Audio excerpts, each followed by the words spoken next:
Okay, good evening, everyone.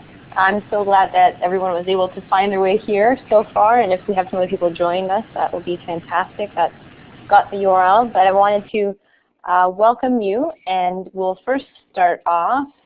I'll give you my name. My name is Christina Janjewski-Rodney. It looks like Rzuski there, but no worries.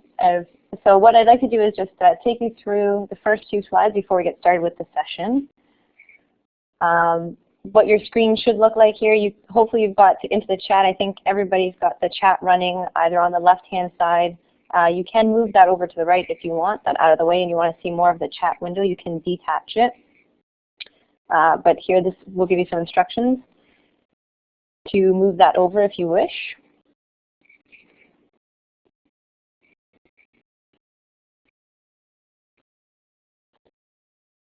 And so if we could right now, if you can locate just above your name, you'll see a smiley face actually, oh good, Amy's mic is working better. But on the sidebar of the tools here, if you can place an arrow or some kind of icon from where you are from, just to indicate where you are. If you want to give that a try right now. So if you want to take any of the tools from the left-hand side. Well, we got one smiley face up there.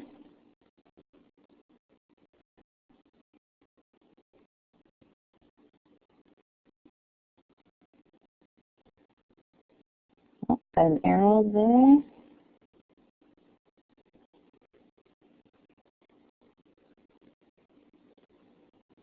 Just to see where everyone is from here.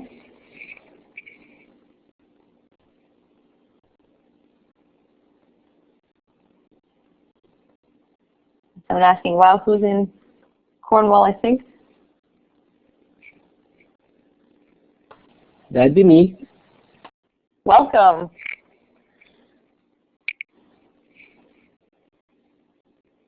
All right, I think, does everyone get an opportunity to do that? If you want to give a thumbs up or a smiley face with your name. Oh, there we go. All right. So we've got a range of people here this evening, which is fantastic. So welcome, everyone. Thank you so much for coming to spend your time tonight with me, and hopefully we'll have lots to chat about. So what I first want to do is just welcome you and let you know that I'm an English teacher with the Hamilton-Wentworth Catholic District School Board. I teach English, and I am definitely passionate about using technology to promote student engagement.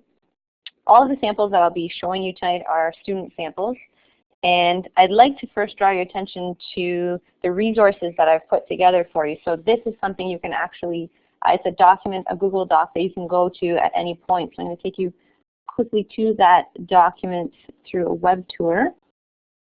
You can see what that looks like. You can bear with me. Usually we'd have Louise with all my links ready to go, so I'm going to see if this works. So hopefully on your screen you can see the document that I'm talking about. If you have a little check mark or a thumbs up just to see that everybody's on the same page. Oh, good. Excellent. So if you scroll down a little bit there, because I'm trying to scroll down and I don't know if you can see this, but you'll see lots of links to all of the resources that I'm going to be talking about this evening.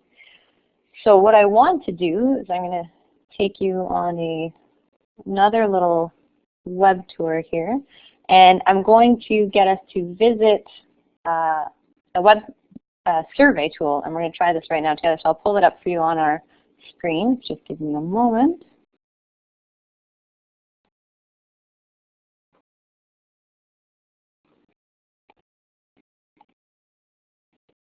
And hopefully everyone has the survey on their screen now. So you can actually click right into the screen. You should be able to click right into the screen and submit your responses. So I'll give you a moment to do that right now.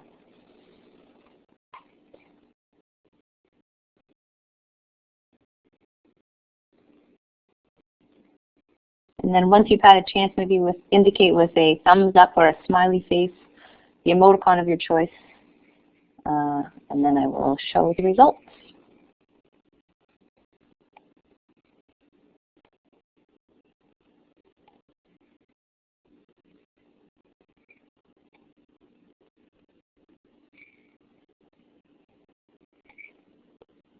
Thank you, Joanne and Stephen.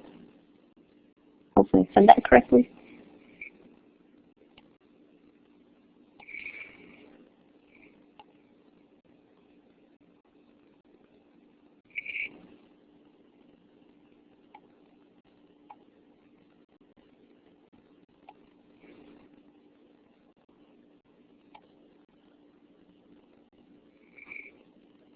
Okay. I think hopefully everybody's had an opportunity. Jennifer, thank you. Oh, all right. I think that might be about everybody. Let's see here. So now, hopefully this works, and I'll be able to show you our results.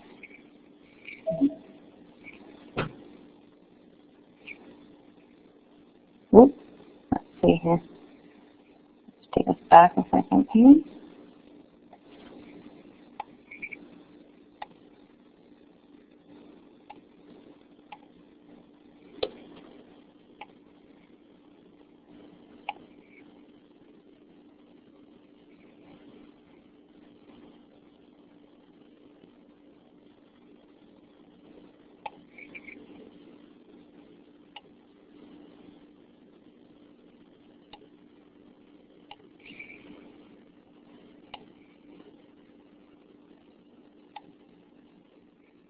Okay, so it seems that we're having a small problem here with my URL, but it looks like the answers that everyone had were 100% no. Everyone here is comfortable with the technology, which I'm not surprised at. The second question, though, said, do you believe that all students are comfortable using the technology? And most people said no. And I find that something worth talking about. 28% of you said that yes, you believe most students are comfortable, or all students are, and 71% said no. And I'm just wondering what, if people want to grab the mic or in the chat and share why you believe that. Hi, it's Steve talking from Milton. I have some adult students as well as teens, and I have some that can hardly even sign in. Even though they can use their smartphone, they seem to be really scared when it comes to using a computer. Thank you so much for sharing. Does anyone else want to grab the mic?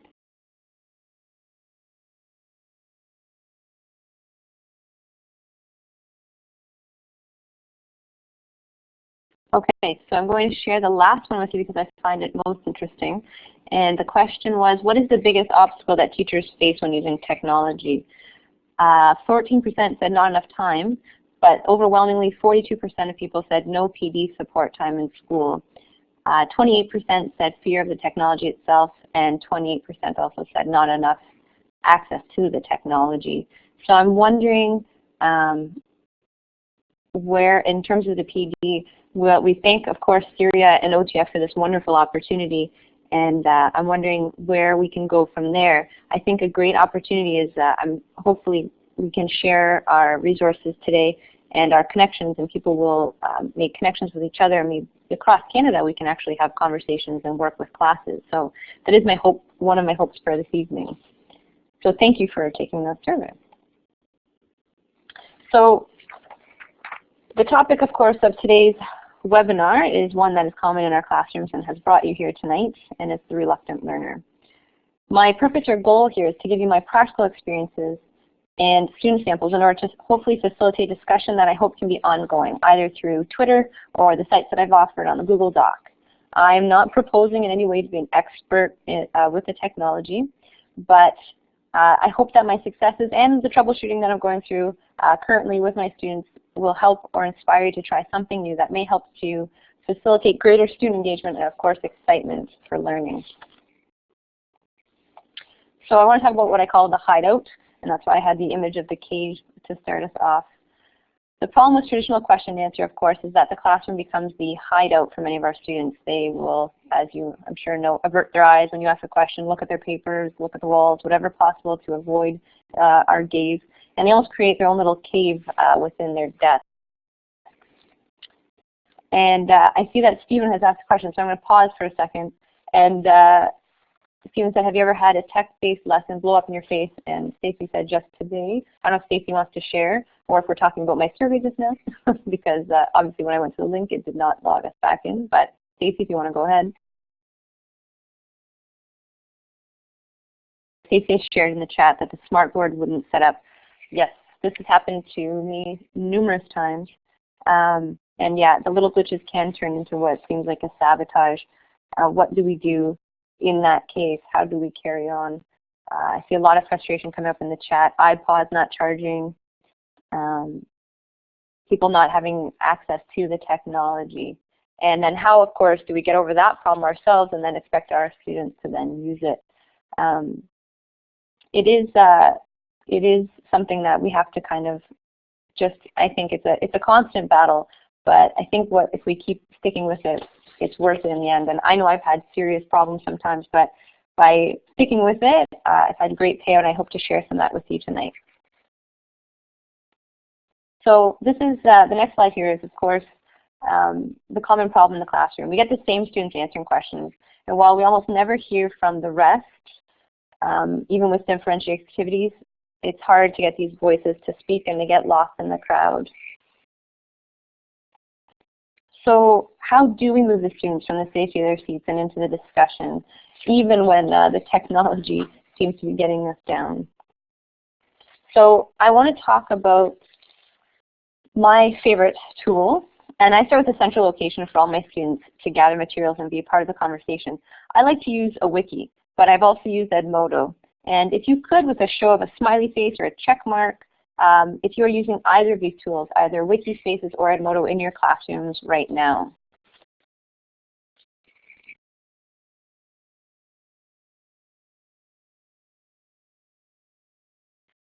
Okay, so I think majority, but I see two or three that have not. So a Wikispace is a free website hosting. It's just a website for the class, and with an educator email address, with your board email address, it's completely free, and you can manipulate it in many ways and have change the colors and add content, embed content, pictures, YouTube and things like that. So it's really quite fantastic.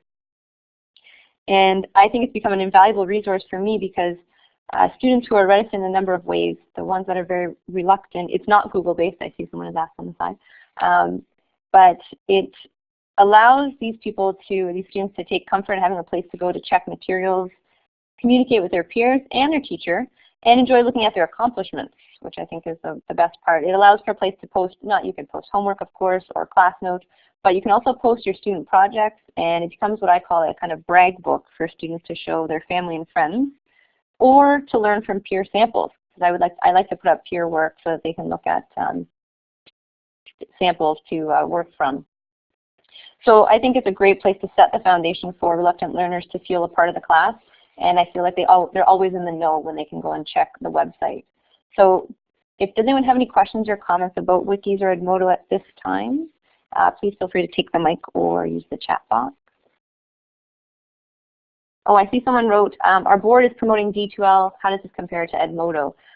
Desire to learn, I have used this in the past. I did teach a 4U online course.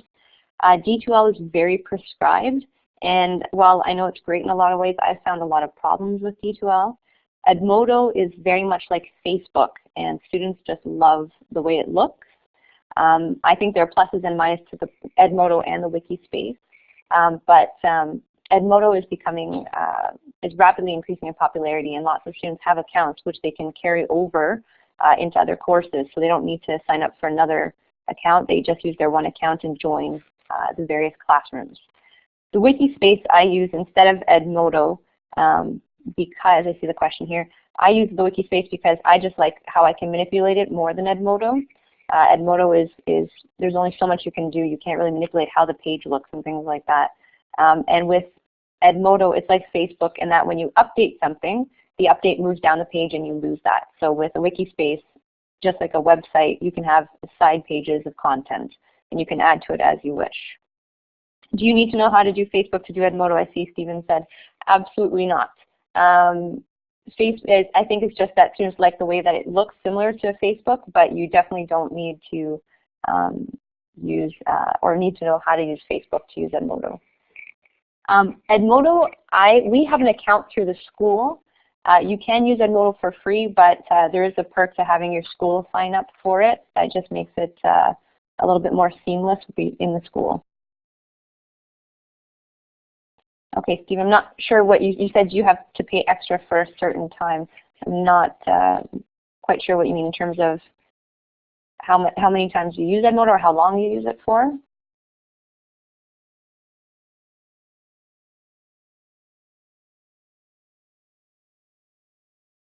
Oh, no, it's not limited if you sign up for Edmodo.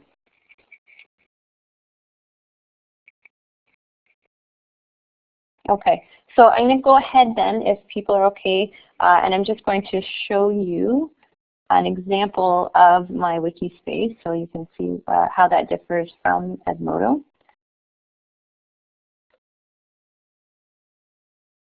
So hopefully you can see this is my class from last year. And on the page you can see we even took, if you're familiar with BitStrips, I took our class photo and popped it into our wiki space, and kids go crazy for this. They just love being able to see their characters on the page. And there's a lot of content on this page if you scroll down, and you can see all the pages on the side bar. But I'll get more into that later. So this is just, I have a real love for wiki spaces. And I think it's just because students, there's a lot that I can do with it and post on it versus Edmodo. But of course, there are lots of advantages to Edmodo as well. And if you want to know the URL for that wiki, it's all on that Google Doc that I showed you. And wiki spaces, yes, they're free. They love educators and they support wikis and education. So I want to talk about the next slide here, which I call hands-on, minds-on. I use various tools at the beginning of the term to build a rapport with my students or to get feedback on new units. Like, for example, if I do an anticipation guide, all the tools are posted on a Web 2.0 tools section on my wiki, so students can always access them and use them at their leisure for not just my class, but any other class. A wiki is like a blog, but not like a blog. Someone asked on the side here, just saw in the comments. But it's because it's more controlled by how I want the page to look in terms of multiple content. Blogging reads more, of course, like a journal. So I want to start with the first tool that you use tonight, which is SurveyMonkey. It's one of various survey tools, and maybe just with a smiley face or check mark, how many people use survey tools in their classroom or have used a survey tool? Could be in Edmodo as well. Edmodo does have a nice seamless survey tool that you can use for the class. Okay, so we have a mix, about half and half. So what I want to do is just show you. This was a question that I put to my 1P class. There were various questions, and what I did was I embedded this right into my wiki page so they could just click on these questions and submit it right from my website. So one of the questions when we were doing Harry Potter was that you should always support your friends. And you can see here my class's response was almost split, but what was amazing was the discussion that came out of it. I didn't expect much. This was really near the beginning of the semester, and my grade 9s were very quiet, and some of them have anxiety issues. And so I thought this would be a 10-minute activity. What happened when I brought them back to the front of the class and put this up on the projector and shared the pie graphs and all the answers is that a 10-minute activity turned into a 40-minute conversation. Students willingly talked about their answers and wondered why others chose the opposing answer. And I heard from almost all of the students, and this was near the beginning of the semester. So again, I was really surprised, and I was just so pleased to see them interacting and talking with each other. And, you know, it's such a simple thing brought on so much discussion.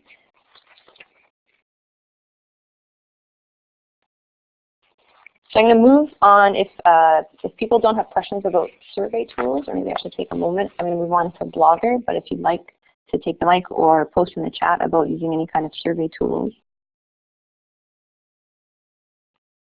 So I did have them do the survey in the class itself, yes, but it would be a really nice thing to do. You could do it outside. And I saw Jennifer posted Google Forms. Yeah, I've also used Google Forms to as a survey tool to get their responses, and that's fantastic as well. I'm going to talk about Google Docs a little later in the presentation, but I think Google Docs is fantastic, and it's one of my favorite tools. Oh, nice. I'm hoping to get our board to go Google as well, Jennifer, and I'm thrilled for you. So I'm going to talk to you a little bit about Blogger. I love blogging with my students, and I'm fairly new to blogging, about 2 years in, and it is one of my favorite ways to address the reluctant writer. I have used this with most success in my grade 9 applied class, and I've used it to replace what would be traditional journals and paragraph writing. Now, it did not mean an immediate great amount of written output. I'm not saying that they overnight started writing pages for me, and not necessarily what we want in a blog. But amazing things happened in these spaces. Students with a little bit of prompting at first began making connections with other texts, with themselves, and society. And they did this through pictures and links to video content, and it was quite phenomenal. It was more than I could have expected. So on the next slide, I just want to share with you a sample. This was Evan's blog, and I just need to tell you a little story about Evan. Evan was new to our school and new to our school board, and he was extremely reluctant to talk to other kids in the class, didn't really want to participate. In his first blog, he only wrote a few sentences. But as you can see from this sample post, I got a lot more than I expected. The story was about a family of seals, and they're surprised at the ending because it sounds like it's about a human family, but this family of seals is attacked and killed by hunters.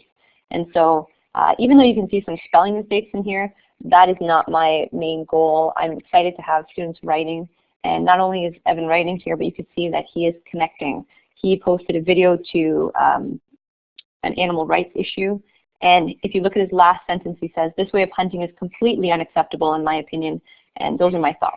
So he talks about them not having compassion for the seal, and for me this was just an amazing moment to see Evan just really interacting with the story and really connecting. And I really do love blogs. Blogger I enjoy because, of course, it's supported through Google Docs, so I'm sure Jennifer would know maybe about Blogger and maybe has used Blogger. How many people have used Blogger? Does anyone want to show or use a blogging tool with their students? Maybe with a check mark, or if anyone wants to take the mic and share their thoughts.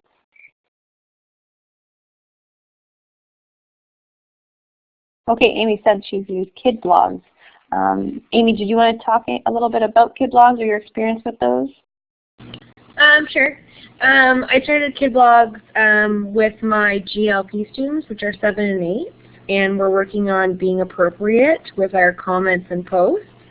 And I like kid blogs because it's completely locked down, so every single post that they do, every single comment is approved through me, and I'm making sure that things that they're posting and connecting with and all that stuff is appropriate. So I'm going to change the settings as we sort of go through it if I can, but right now I'm approving every single thing, which is making them really rethink what they're writing. Thank you so much for sharing that. Yes, and when we started blogging, I didn't even start with comments. I see that Stephen also posted, do you ever get kids posting mean comments? But we have a very important talk, and I actually link to a blog that I do and show them a post on what's proper blogging etiquette and commenting. And then it's not till we build up a little bit in the semester into the school year that I actually let them start commenting on each other's. So yeah, I appreciate what Amy just said, and that, yeah, it's very important to teach them how to properly comment. And on it, also to avoid the, yeah, I liked your blog comments, because sometimes that's all they'll start with. So we give them a little bit of a format. I try to give them the format on how to comment, give a thought, almost like a star and a wish kind of thing, so that they promote discussion between the students, and then they love to check back and read each other's blogs. I think too, when you have a discussion and make it a safe space, students really appreciate that they get to do this work on their computers, and they don't abuse that opportunity. So I haven't so far had any problems with mean comments. Yeah, sorry, just to jump in. Again, these kids are super reluctant about everything, and they don't want to read. They refuse to take books out from the library. But the second I said blogging, they actually cheered. It was actually awesome. Oh, and Yeah, it was really great, but I'm trying to find right now a poster that I used, and it's basically like, do you Facebook, text, Twitter, blog, and it's saying, and it's like sort of like an acronym of, is it fair, is it kind? I'm trying to find it so you guys can have it because it's free. It's really awesome, and they really got it through this. Oh, that would be great. Oh, so nice. Thank you for sharing that. If you do, that'd be great. You can even post it maybe to the Google Doc or to, are you on Twitter, Amy? Yeah, I am. It's at Class Collect. I have a website that it's actually posted on as well, but yeah, I'll definitely add it to the doc. Thank you. And if you want to throw it in the chat right now too, that would be great, because we can go back and look at the archive of this chat after the session is over. So thank you. I will. I'm just trying to hunt it down. Okay. Thank you. All right. So if anybody has any questions about Blogger, otherwise I will go on.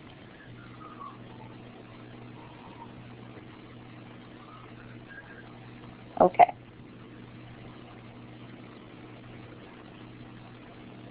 All right, so moving on to Linowit, which is one of my favorites, another one of my favorite web tools. It again allows for class connections and social interaction, and it can easily get a discussion started, much like the survey, where a typical question may only get a few hands and voices. Oh, Amy, I think your mic is still on. Oh, sorry. No problem. Okay. So I don't know if people use Linowit. Oh, I see that Shannon does like Linowit. If you have used Linowit, maybe a check mark, or any other sticky wall. There's other ones like, I'm trying to remember the name. I think there's one called Sticky Wall. But I'm going to show you quickly what this looks like and some of the things that came out of this. So here is a sample of a response to Hamlet's famous soliloquy, to be or not to be. Many people might think that grade 12 university students are not reluctant learners, but it is the course that most students stress and freeze up in because of the immense pressure to get into university. So I often have students shut down and actually think that there is a perfect answer, so they don't talk. Using Linowit, though, I have had some amazing discussions and fun with something as daunting as Shakespeare. So if you notice, students took some serious creative license in writing the first 2 lines over again. And you can find all of these samples on the Google Doc I provided. But I see Jennifer is enjoying Batman there, fighting crime. So if you see, he says, to bat or not to bat, that is the question, whether 'tis nobler to fight crime in spandex or bask in the luxury of my dead parents' fortune. So the idea was that they got the paradox here, and when Shakespeare is writing through Hamlet here, and they had a lot of fun with it. But again, something that I never expected came out of this, and students had a lot of fun with something as simple as a post-it wall. Here's another sample from Brave New Worlds, and I asked them, what is the biggest problem plaguing Western society, as we started talking about utopias and dystopias. And this was at the beginning of the novel, kind of like anticipation or minds-on activity. And every student is actually reflected here in one of the walls. So I got to hear from everyone, and not necessarily out loud, but it was great to actually see their thoughts posted on the wall. I also like it because it's not just a paper getting lost in the classroom. You know, often when we make charts and things that they suddenly go missing or they get forgotten and collect dust. So this was a nice thing that I can archive. I put on our wiki page, our class page, and students can go back and we can look at this at the end of the unit and see if our ideas have changed. So I'd like to actually take a moment and see if we could use our sticky note wall. I've got one for us, the teachers. So I'm going to take you to that. Bear with me here. So hopefully you can see the sticky note wall. And oh, and someone wrote, sorry, I see Stacy, are they signed or anonymous? They can be anonymous if they want, but I encourage them to put their names if they're comfortable. So I've done it anonymously, and I've done it with a name attached to, just to get responses, like to make sure everyone's responded. Thanks, Steven. So if you guys want to try this out right now, you can actually grab a sticky note and post it on the wall. So I thought this might be a good way for us to connect after the session tonight. So you can do that here. I don't know if you want to try that out. If you don't feel comfortable leaving your name, or if you want to post your Twitter info on the wall, or if anyone wants to just try it out, you can post a sticky and I can always delete it. So if you do want to give it a shot, feel free.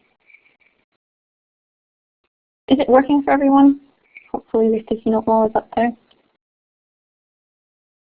Oh, here we go. Okay, I'm going to try refreshing the page here. Oh, there we go. I did it first. Well done.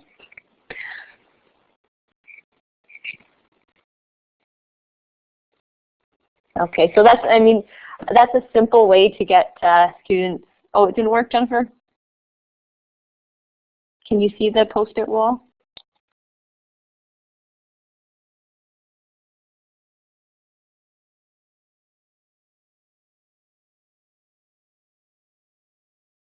Okay, thanks, Jennifer. Some of you might have the participant window on top of the post-it note.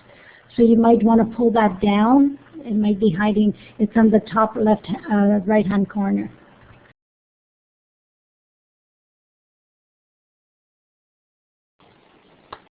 Oh, okay. Go ahead. Sorry, Renee.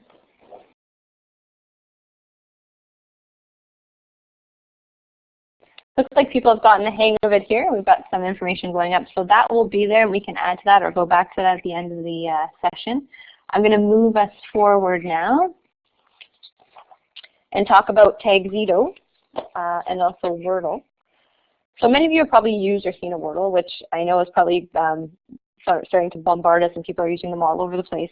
But I think it's a great way to get reluctant writers and speakers to actually share ideas or facts. And it's a pretty simple tool to use, but I think it's fantastic and has a lot of applications. I've got in front of you a sample from my grade 9 applied class again. And at the beginning of the year, I asked students to create a Wordle about themselves as an icebreaker. And I said, you know, if you want to share your interests, your hobbies, your likes and dislikes. And then I actually posted these around the classroom. Brandon, whose Wordle we're looking at, is a very quiet boy. He shared this, and when students walked around in a gallery walk, they started to form bonds and friendships based on what they had in common.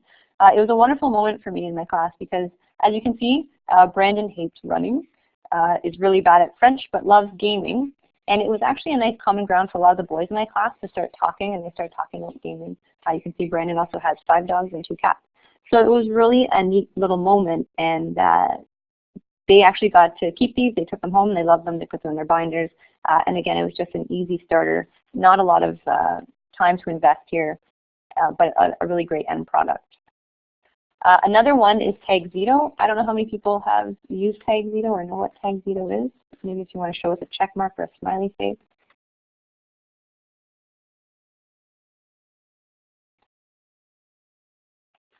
Okay, so some people have not. Tagxedo is what I call kind of like the level up from Wordle, and the website address should appear at the bottom there, tagxedo.com. I think I did put this in your Google Doc as well. But Tagxedo lets you shape your word cloud, and this really can give some more meaningful impact to the Wordle. So I have a sample here. Hopefully everyone can see Ravenclaw's shield here. So these are samples from a Harry Potter unit that I did with my 1Ps. And so I sorted them into the 4 houses, and we get a nice competition going partway through the book. And if you're not familiar, there's 4 houses, Ravenclaw, Hufflepuff, Slytherin, and what have I missed? Gryffindor. Oh my goodness, of course, Gryffindor. So what I just hoped to be a simple little activity, having them make a shield, and I thought it would be, you know, just a flat paper turned into this. So Ravenclaw got really into this, and you can see their names actually in the shield, Heather and Daniel, and they put in it the traits that they brought to their house. So you can see that they're kind and wise. And then the next one is Slytherin's shield, and you can see they really got into this here, and these were posted in the classroom. So I did not expect what came out of this, but it really was nice to see the excitement from students who don't usually get involved, and then we're suddenly bonding with people in a group over something very simple. And yet it can really take on another personality here. In this next one, I used this with Brave New World as well and had them create what they believe to be a utopia. And so you can see the peace symbol, the word love, the heart, the dove, the yin yang, I'm not sure what Abraham Lincoln, we had some discussion about Abraham Lincoln, but you can see that they can really have fun with this, and it can be used in a variety of ways.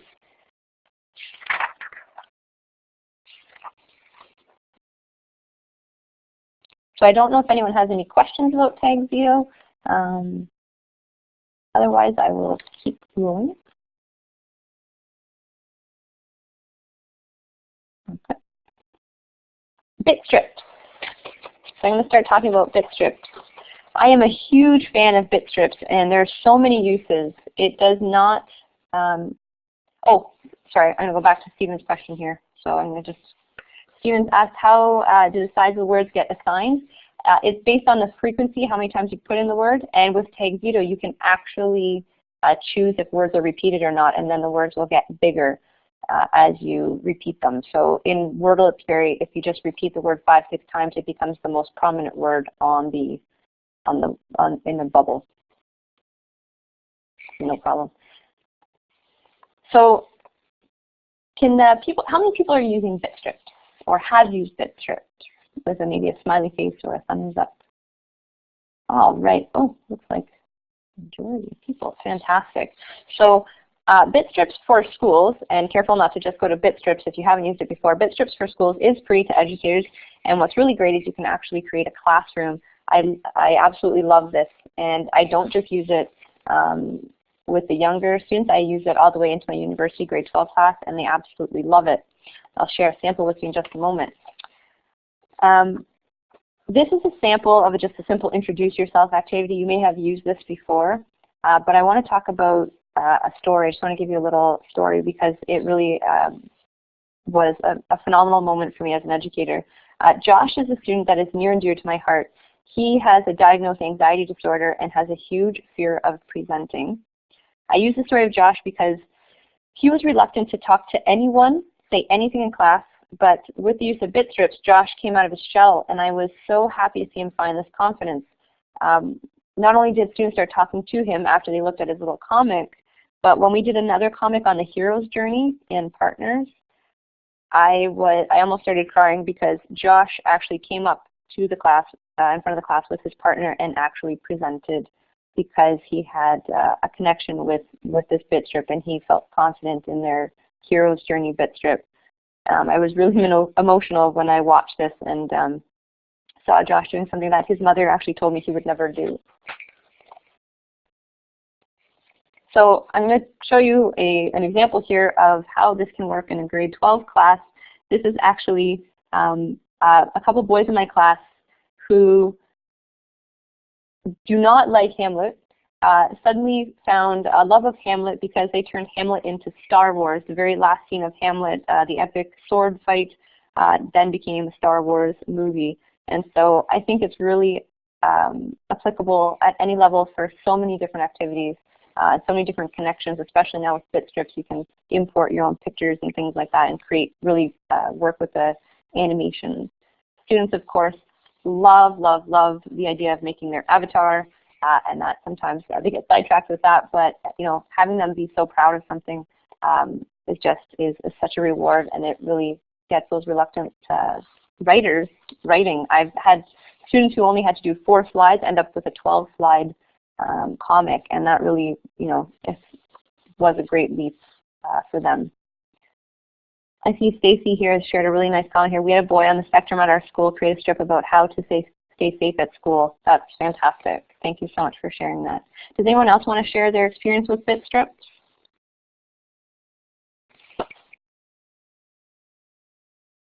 Feel free to take the mic if you wish.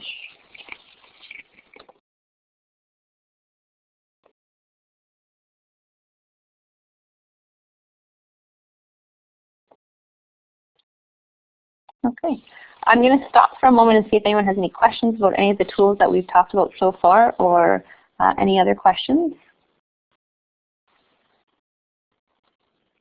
Oh, I love what Jennifer just wrote. She said, I had one parent complain that she couldn't get her son to stop writing. That's fantastic.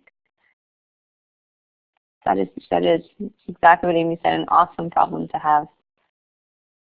Thank you for sharing that.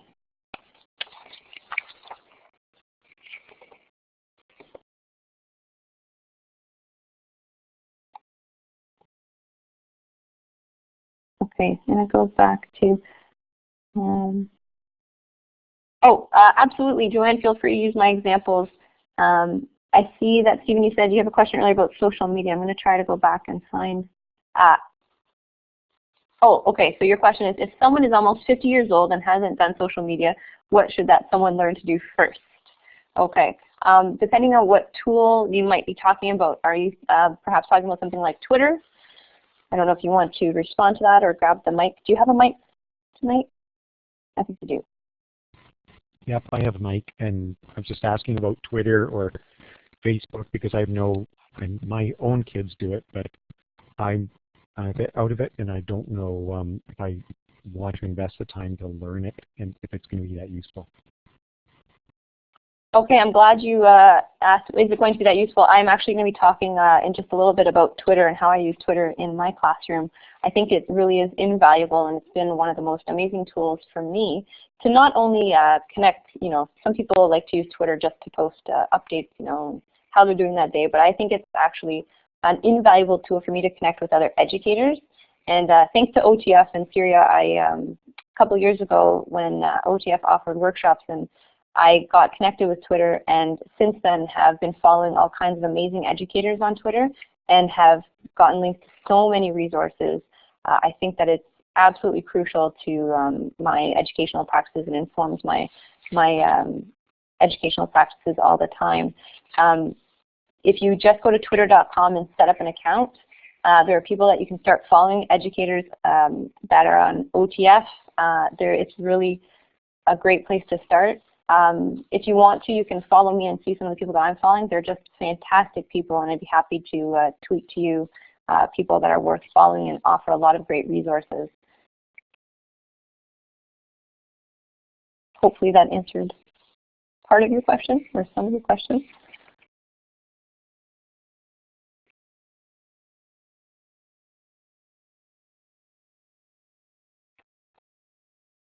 Okay, so if anyone doesn't, if there's not any more questions at the moment, I will keep going.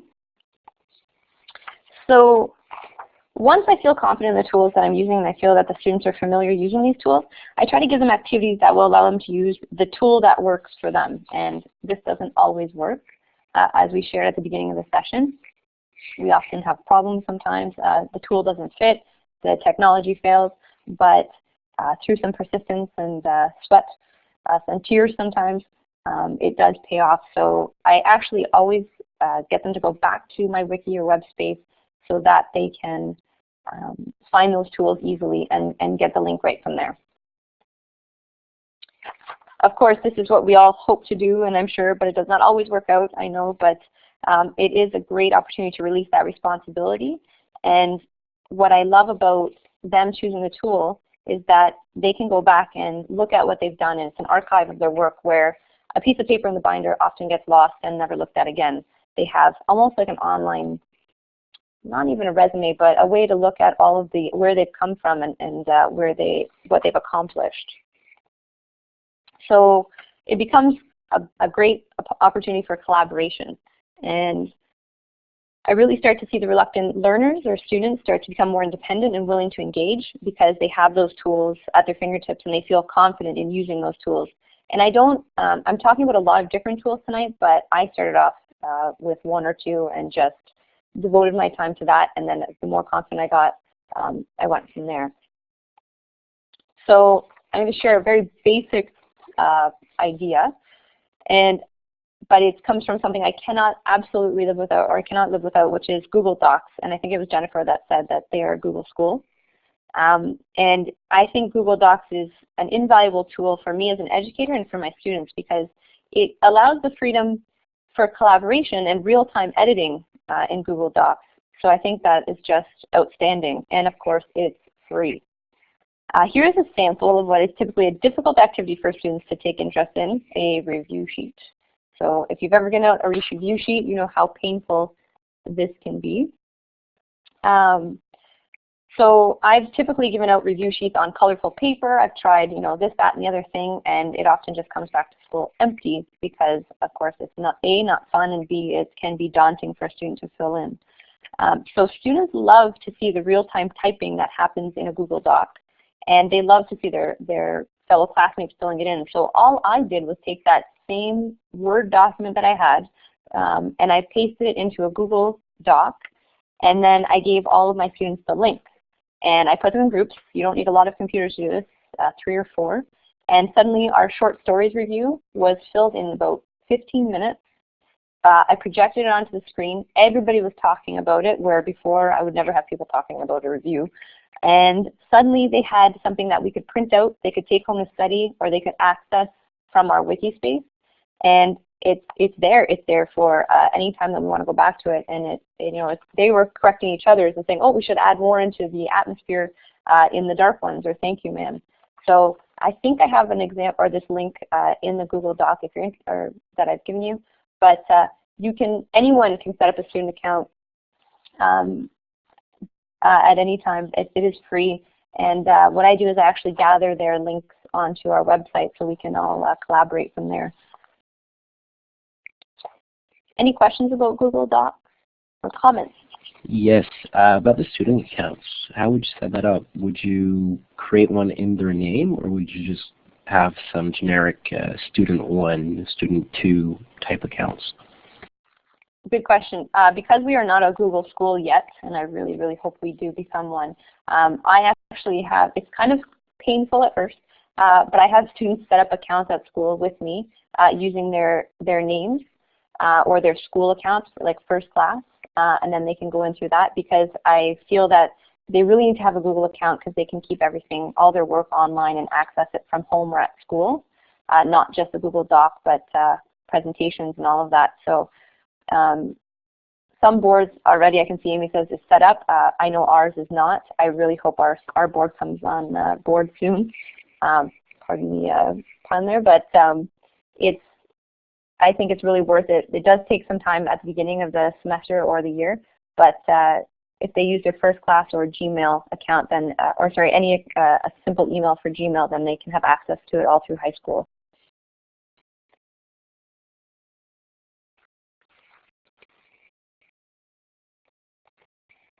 So I'm going to go on to the question I think that was Stephen that asked, and I'm going to talk about Twitter.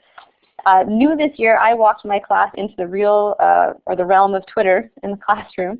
And I was actually inspired to this because I saw Danica Barker, who is a fellow educator, and she's a tech enthusiast, and she's actually presenting in a couple weeks for O2F. She's fantastic, and she used Twitter to teach Hamlet after seeing a theater group do it with Romeo and Juliet. And I thought, oh my goodness, I'm sweating about this. Can I do this? Will it work out? But the end result was absolutely incredible. Students were doing a character. I basically gave them a character, a section of the play, and they took on that persona and created a Twitter account, and then they would tweet out as their character. I never expected the output that I got, but here's a look at, I think hopefully you can see, I'm not sure how clear this is, but you can see Hamlet and Polonius' conversation here.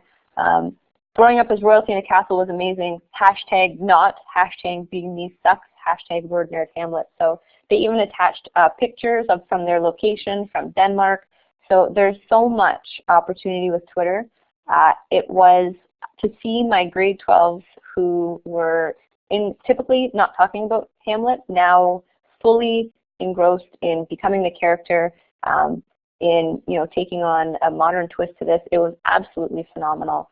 And I can't wait to try it again. I did try it with Brave New World as well and had a similar experience with the kids. Absolutely loved it. There's so many possibilities, and I just think it's a really, really great way to connect with the kids in a way that they already love to talk.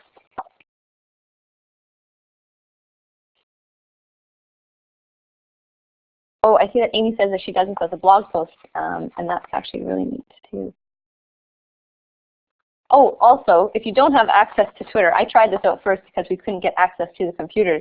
I took a giant piece of chart paper, we made up Twitter handle names, and we used sticky notes and had students actually tweeting on sticky notes and then going back and checking what the characters had tweeted, and they were actually tweeting on paper. And then we took that and transferred it when we did get computer time. So even if you don't have immediate access, or if you don't have a bring your own device policy where students can take out their phones, we just did this on paper and had just as much fun. took a picture of our paper, put it up in the classroom on our wiki, and then we went from there. So yeah, and I see that Stacy wrote 140 characters is a challenge for those who are not very concise, and that's where we had a lot of fun with it, is they had to be very concise in their responses. Just to add to you, I did the exact same thing with Twitter, but they made basically a Twitter handle and their picture, and we actually laminated that night and cut them all out, and then they wrote on them, and we could just erase it at night, and every day they were supposed to tweet something, but it was just on the wall. So it was really awesome. That's another great idea, Amy. I might have to try that out too. The laminating is a nice seamless way to move the conversation forward. Thank you for sharing that. Does anyone else have any comments or questions about Google Docs or Twitter?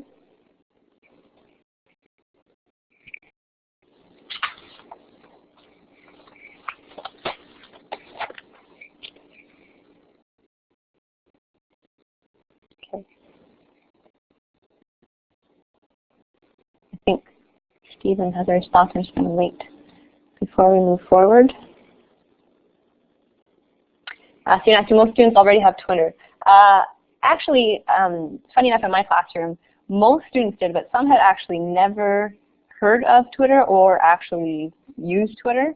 So that was something we kind of had to walk through too and talk about, what are hashtags and the @ symbol and all of that. So most of them use it not in the way that we want them to, but they got really excited once they did start using it and could see the other side of it, and they actually got to be really creative, which sometimes we feel, I think, is tough when you're trying to just work with curriculum all the time. It's nice to have that creative outlet, so they just have a lot of fun, and they didn't take themselves so seriously. And I like what Renee wrote. Yeah, the secret is to not let them know that it's schoolwork. Exactly.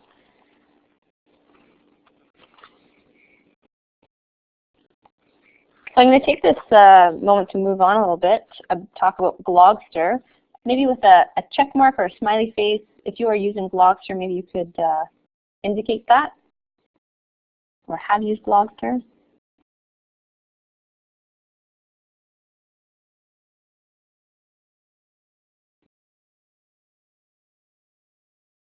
Okay, kind of a mixed group. Okay.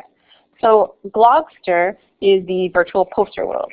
And so gone are the days of the poorly made paper posters and backdrops.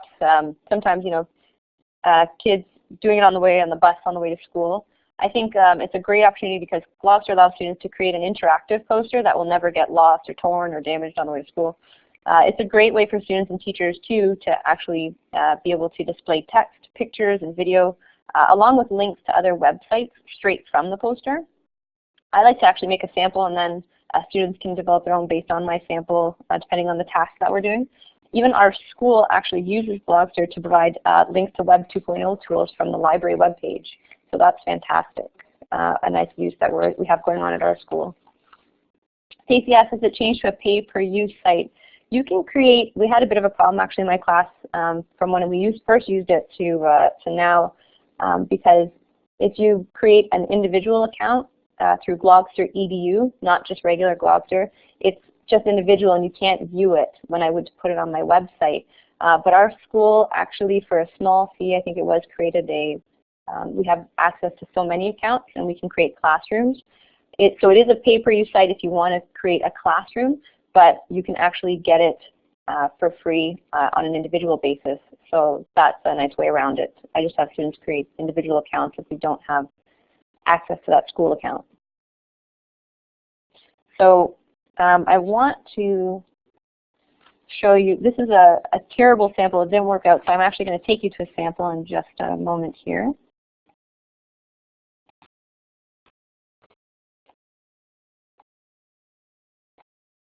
And hopefully this shows up for you.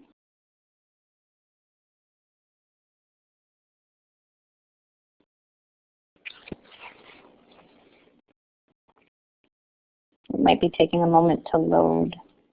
So this was on Harry Potter, and they had to describe how to play Quidditch. And you might be hearing the Harry Potter music right now. There we go. Were people able to hear the music for a moment there? It might still be playing for you. On the top left-hand corner, you can turn that off if it is playing. But the amazing thing about this was, again, and if you scroll down, you can see the different pieces of information. But I had students create what used to be a Quidditch pamphlet, and again, paper. Again, they can use technology. They had a choice. I differentiated this. They could use Publisher to create a pamphlet, or they could use create a glog. And some did choose the pamphlet. They liked the pamphlet, but the glog allowed them to, you can click and interact with the boxes on the glog. In other samples, I had students put video and links to J.K. Rowling's, an interview with J.K. Rowling, and how to play Quidditch videos. And so it's really a great opportunity for them to represent their information in a virtual poster. Oh, thank you, Stacy, for posting that link for Shannon. Hopefully, Shannon, you can view the poster. Is everyone okay? Can everyone see the glog from their computer?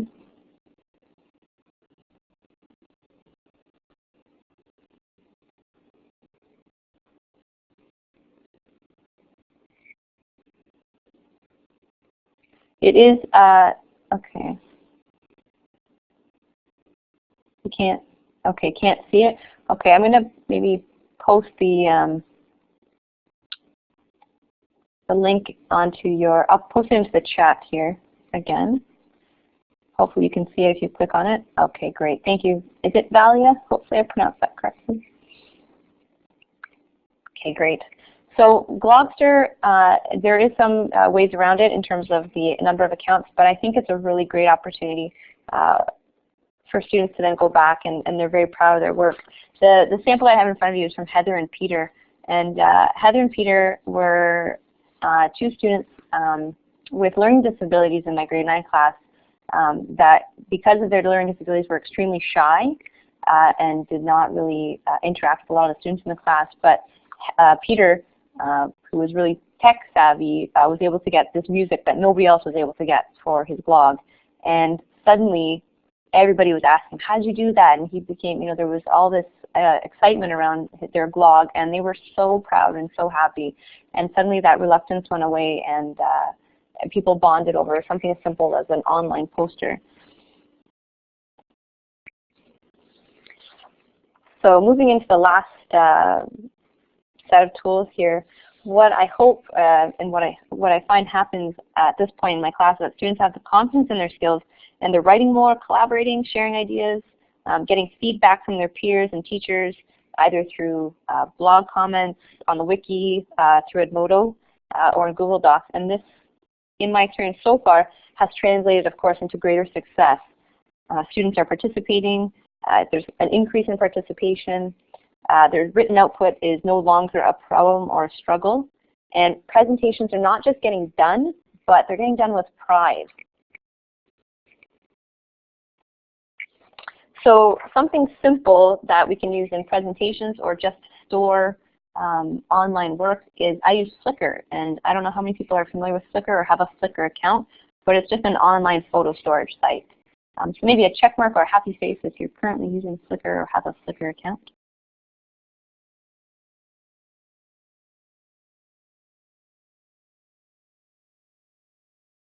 Okay, kind of a mix. Yes, Flickr is in the cloud. So you don't need to have a USB, or it's not paid for. Actually through Yahoo, Flickr is hosted. And yeah, you can hook it in with all kinds of things, and you can link it to your Twitter. There's different sites for hosting your pictures, but I use a teacher. I just created a Flickr account for as a teacher, and I have a personal one as well. But for school, what I do with it is what you see here. I've got that same Harry Potter board in our classroom, and what I would do is I would post it onto our website in the Flickr account and update the points total to see who was actually winning the House Cup for that week. So it could be used for something as simple as that, as archiving something that you have in your classroom, which I think is really nice for students to look back at. And what you have here is another sample of something we did in 3U. We were talking about a topic like consumerism in the state in Brave New World. And rather than this chart paper getting thrown away, it's now here to stay. And we can go back to it. Students can look at this as they're studying or talking about the topics. And we go back to write an essay on Brave New World. I can actually just show you quickly.